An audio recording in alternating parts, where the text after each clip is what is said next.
Amém? Vamos se colocar de pé? Vamos para a leitura da palavra do Senhor?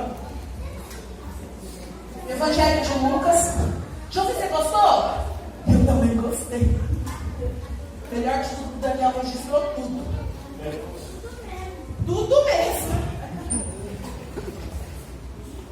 Evangelho de Lucas. Uma passagem bastante conhecida da igreja. Escuta que a tia vai falar agora, crianças.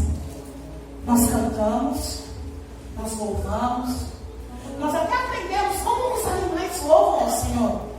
Nós rimos, e é bom rir, porque Deus é um Deus de alegria. Deus é um Deus feliz, Deus é um Deus contente. Deus não é um Deus assim, ó, cara fechada. Deus é um Deus bom, um Deus feliz. Mas agora é a hora de ouvir a palavra do Senhor. Até aqui, nós oferecemos louvor a Ele. E agora, neste momento, é a hora que Ele fala conosco. Amém? Nós vamos ficar bem quietinhos e ouvir a palavra. Amém? Amém?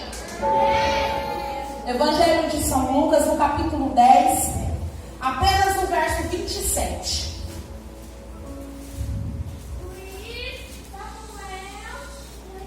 Cadê sua Bíblia? Tá ali? Ah, você trouxe, né? Ah, então tá bom. Amém, igreja? Amém. Todos encontraram? A palavra nos diz assim: e respondendo ele disse: amarás ao Senhor teu Deus de todo o teu coração, e de toda a tua alma, e de todas as tuas forças, e de todo o teu entendimento, e ao teu próximo como a ti mesmo. Vamos mais uma vez repetir para ficar gravado no coração? A tia fala e vocês repetem, amém? Vamos ajudar eles, igreja? E respondendo ele disse: amarás ao Senhor teu Deus de todo o teu coração e de toda a tua alma e de todas as tuas forças e de todo o teu entendimento, e ao teu próximo como a ti mesmo. A igreja pode se assentar, adorando, exaltando e glorificando o nome do Senhor.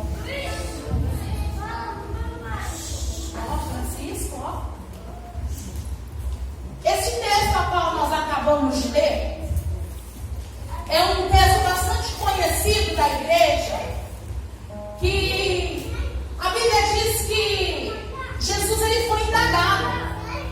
Jesus ele foi indagado por um servo doutor da lei. E eu fui pesquisar o que era doutor da lei, crianças. A tia ficou, meu Deus, o que é doutor da lei? Falei, será que é o médico da lei? Não é. Você sabe o que eu aprendi? Que o doutor da lei é aquele homem. Eu aprendi que o doutor da lei, olha aqui pra mim, ó. Que o doutor da lei era alguém que conhecia muito bem as escrituras no Antigo Testamento. E naquela época, irmão, se vocês, né, os leitores da Bíblia Sagrada, quando Jesus veio à Terra, Jesus ele era muito indagado, porque muitos não acreditavam que ele era o mestre. Então Jesus, o tempo todo, ele era indagado. E a Bíblia diz que um desses doutores da lei, tentando Jesus, disse assim: mestre, o que farei eu para ter a vida eterna? Ou melhor dizendo, ele disse assim, ó, para herdar a vida eterna. E eu quero frisar bem por que ele disse herdar e não merecer. Porque se você parar para analisar, nós não somos merecedores de nada que Deus nos dá. Nós não merecemos nem a saúde, nós não merecemos a vida, nós não merecemos o ar que respiramos, nós não merecemos nem mesmo o fato de Jesus ter vindo na terra e morrido na cruz por mim e por você. A única coisa de que nós somos merecedores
Faz isso e viverás.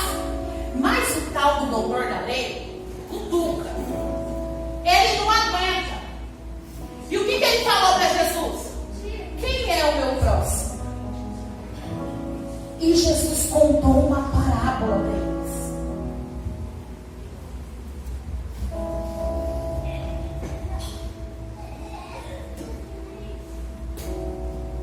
Jesus contou uma parábola para eles dizendo assim: um certo homem judeu, eu quero deixar isso bem claro no teu coração e no meu, judeu.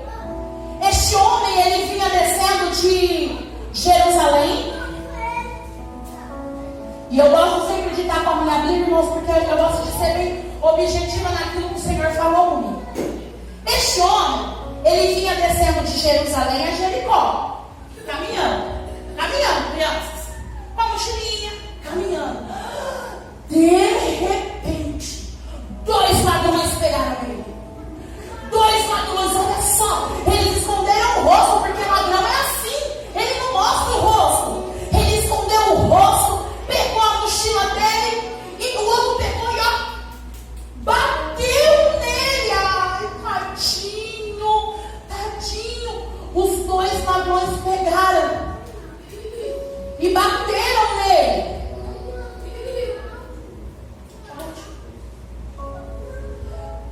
Os ladrões pegaram e bateram nele, bateram. E a Bíblia diz que ele deixou quase morto. Algumas tradições vão dizer semi-morto. Ah, tadinho. Ele apanhou tanto. Ele apenas estava seguindo o teu caminho, indo, sei lá, talvez para sua casa, visitar alguém. E os 2 pegaram ele e bateram nele. Mas a Bíblia diz, olha só. A Bíblia diz que pelo mesmo caminho vinha descendo um sacerdote. Odia. O que é sacerdote? Vem, Luiz. Já, não. A Bíblia diz que vinha descendo um sacerdote. O sacerdote, crianças, para vocês poderem entender, é como se fosse, talvez, um pastor, irmã, vamos dizer assim, aquele a qual oferecia sacrifícios no templo.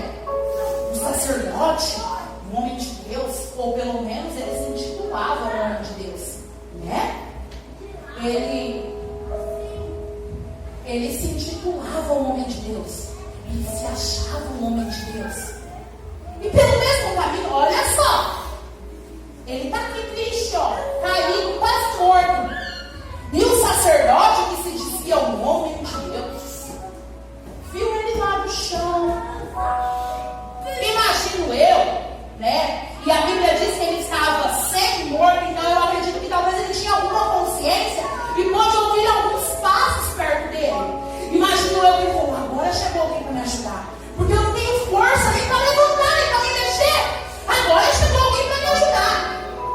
E a Bíblia diz que ele olhou, fingiu que nem viu, desviou e seguiu. E quantas vezes nós somos assim? Quantas vezes o nosso vizinho está precisando de uma ajuda? Irmão, e quando eu falo ajuda, eu não falo financeira. Eu falo às vezes uma oração, uma visita, uma palavra de conforto. Talvez alguém da nossa família precise ouvir apenas da nossa boca: ei, Jesus te ama. Ei, Jesus é contigo. Ei, tenha fé, o Senhor vai te ajudar. E nós, homens e mulheres bem vestidos, intitulados homens e mulheres de Deus, passamos, vemos o irmão ferido e não fazemos nada. Talvez você pense: meu Deus, irmão, que palavra é essa no culto de criança? O irmão vai conversar com ele lá em cima.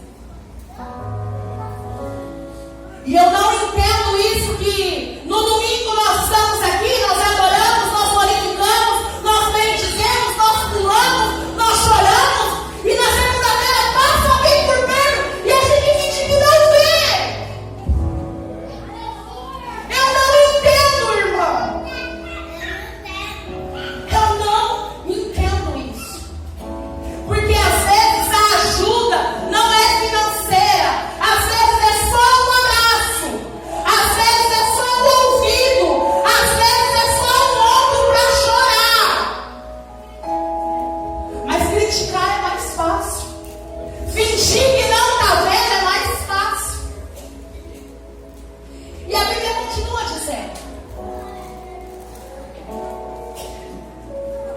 Que o sacerdote foi, passou, fingiu que não viu.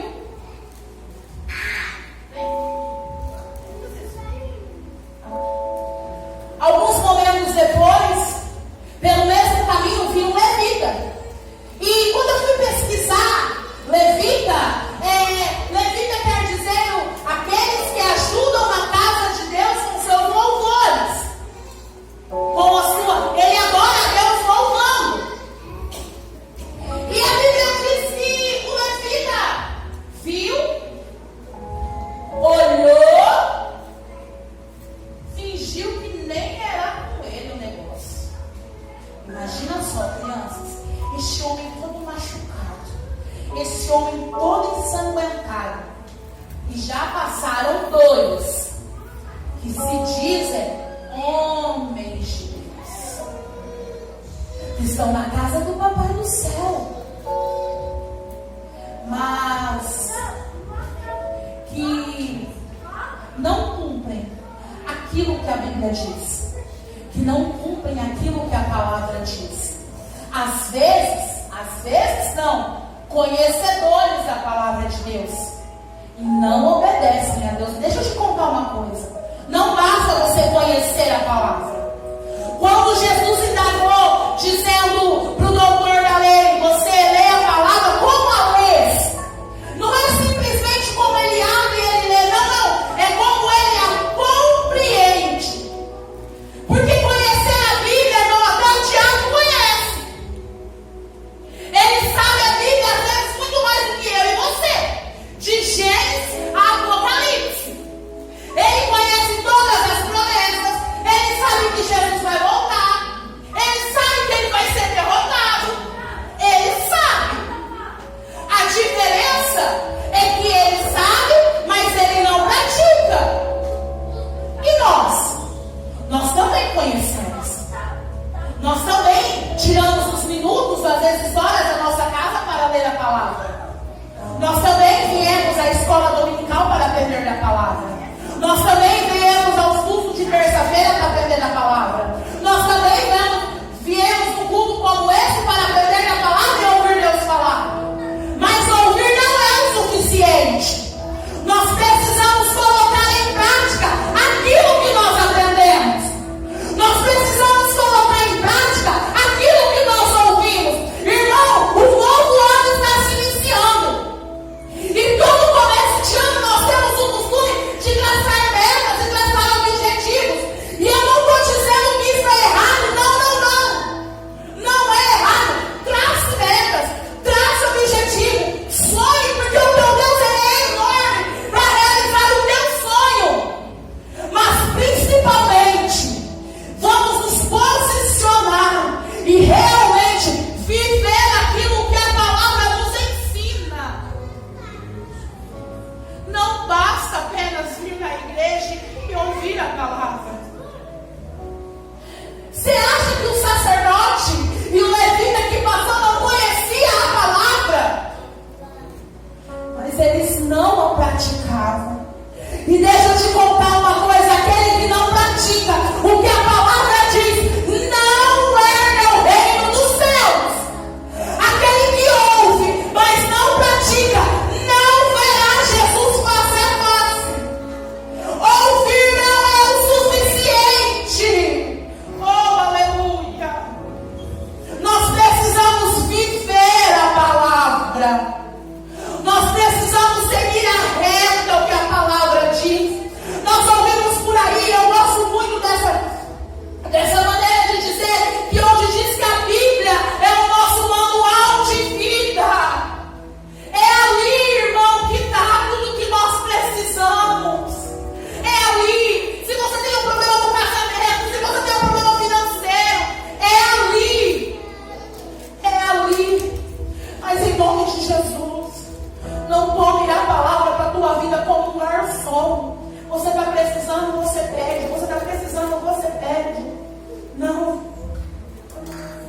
Viva a palavra constantemente. Coma a palavra constantemente. Uma vez eu ouvi no culto de terça-feira o irmão Luiz Dantas dizer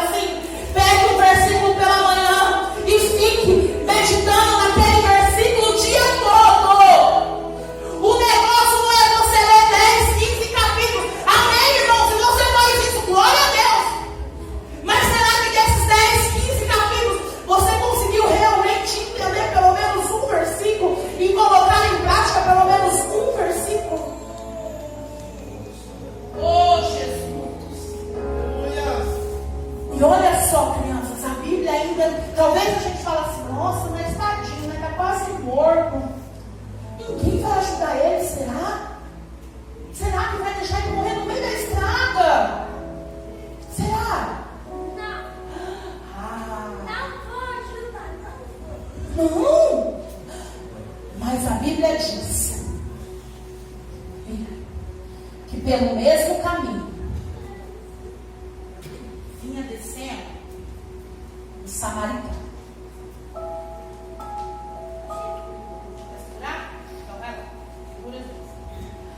A Bíblia diz que está lá, certo? Diz. Muito lindo os ajudantes. Você desceu.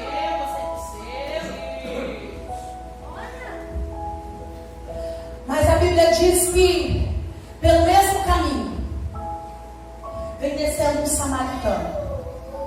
E por que no início, se você se lembra, eu falei para você guardar bem a palavra, dizendo que aquele que tinha sido assaltado era judeu. Naquele tempo, os samaritanos e os judeus não se davam. Olha só, crianças, os samaritanos e os judeus não eram amigos. Eles não podiam nem conversar. Eles não eram amigos naquele tempo, os samaritanos e os judeus. Pode deixar um pouquinho de cada um. Mas a Bíblia diz que quando o samaritano olhou o homem caído, o samaritano olhou. A Bíblia é bem clara quando ela diz assim, ó, e teve compaixão. Os samaritanos e os judeus não se davam. Crianças, os samaritanos e os judeus não eram amigos. O samaritano, por sua vez, ele podia olhar e fazer igual o levita, o sacerdote fez, ó. Bom, mas não se dá bem, mas não é amigo, então não vou nem te ajudar. Mas a Bíblia é clara quando ela diz, e teve compaixão. A Bíblia diz que ele catou o homem, colocou no seu cavalo, mas antes de colocar no seu cavalo, ele derramou azeite sobre as suas feridas.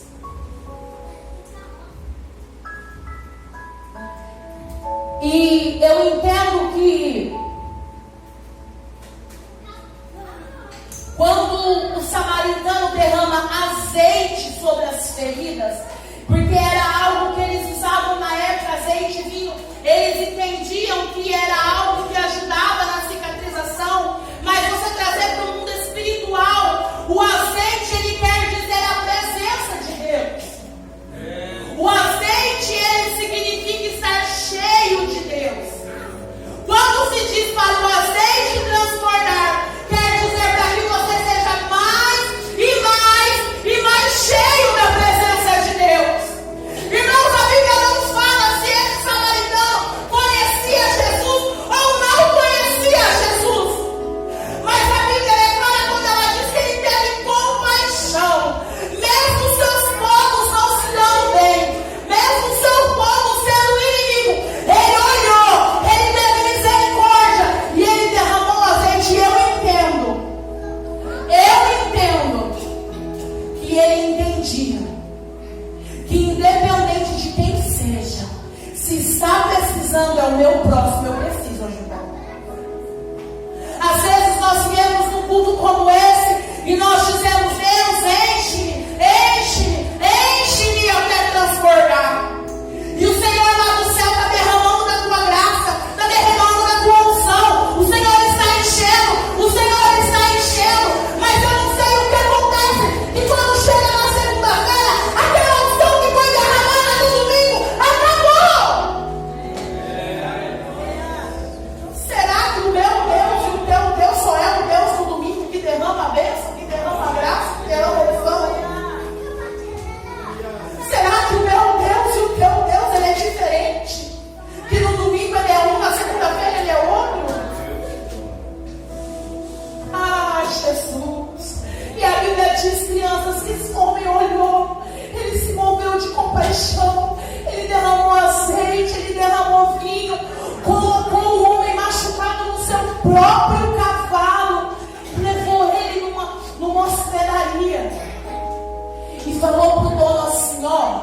eu vou te dar 2 dinheiros. Cuida dele. Cuida dele, deixa ele bom. Quando eu voltar, se ele tiver gastado mais, eu te pago depois, quando eu voltar.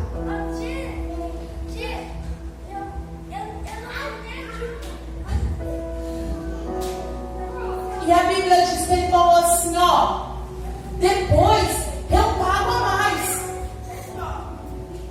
E o que eu entendo com isso? Amém. Obrigado. O que eu entendo com isso? Que Jesus, quando ele veio à terra, Jesus, ele poderia, a gente pode dizer que talvez Jesus seria como um bom samaritano. Jesus olhou para mim, Jesus olhou para você, Jesus teve compaixão de mim, Jesus teve compaixão de você, Jesus olhou, nós estávamos num lamaçal de pecados, feridos, machucados, porque é isso que o pecado faz na minha e na tua vida, nos machuca, acaba com a nossa vida.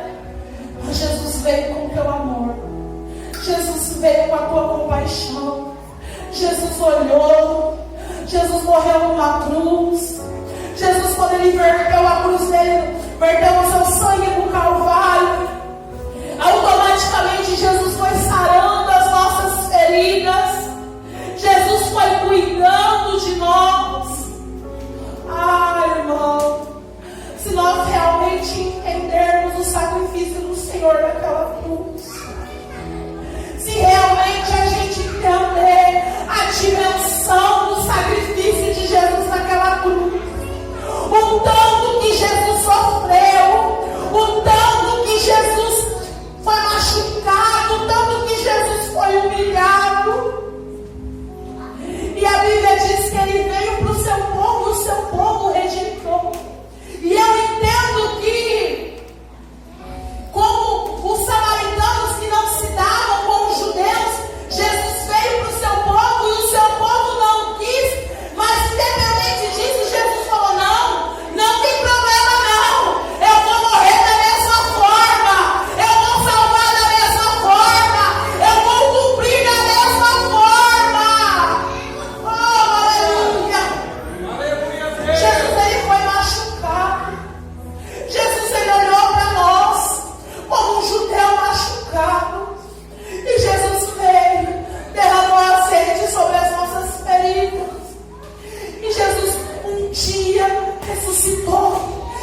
Eita, tia, ó, eu não sei com quem vocês vieram, mas chega lá pertinho. Da mãe, do pai, da avó, do vô, da tia. Ah, tia, eu vim com meu vizinho, não tem problema não, chega lá perto.